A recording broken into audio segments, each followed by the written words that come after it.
world. In short, WikiLeaks was a con job that would be used to crack down on the internet and advance a long-standing anti-civil liberties agenda. Evidence used to support this idea included the shutting down of WikiLeaks' own servers in the U.S. and a 2009 introduction of S-733, otherwise known as the Cybersecurity Act.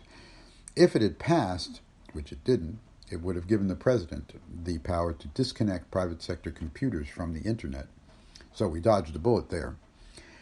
The problem was that while the WikiLeaks CIA plot looked even then like a distraction, the Department of Homeland Security had actually begun to seize and shut down web domains without due process or trial.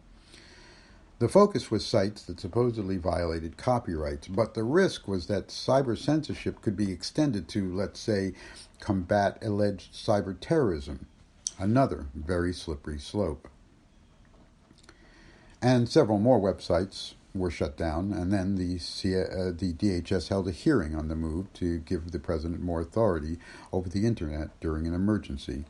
Senate Homeland Security Committee Chair Joe Lieberman noted that China can disconnect parts of the internet in case of war, and so we need to have that here too, he said.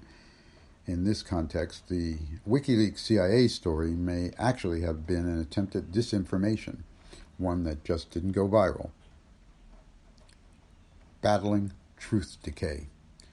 So, back to the present, and to sum up. Conspiracy theories may be distractions, or even deliberate deceptions, but some are worth serious consideration, as long as we stipulate that they aren't necessarily 100% accurate, and therefore resist exaggeration or total buy-in. But some theories definitely do pose a real and present threat as incitements to violence. The problem is that it has become more and more difficult to tell the difference between the strange and the dangerous in an era when facts have been so seriously devalued. There are so many possibilities. The standard of proof appears to be in decline, and the theories themselves tend to evolve, expand, and mutate rapidly in unexpected ways as they circulate through cyberspace. There is often also too little follow-up to see whether new facts reinforce or discredit a particular theory. For several years, corruption of truth has been contributing to social division and civic decay. Yet, there are apparently few consequences for stoking paranoia, intentionally confusing speculation with facts, or perpetuating a premeditated hoax. Instead, more actors are weaponizing these things to expand or hold on to power. So, as I argued almost a decade ago, how about some real accountability for the false prophets, the gross opportunists, and the irresponsible rumor mongers who threaten society with truth decay? We know who many of them are now. So here's a suggestion.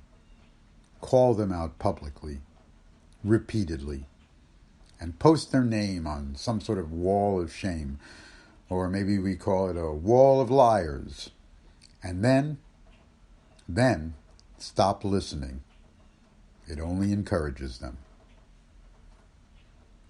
This is Greg Guma with the People's Republic.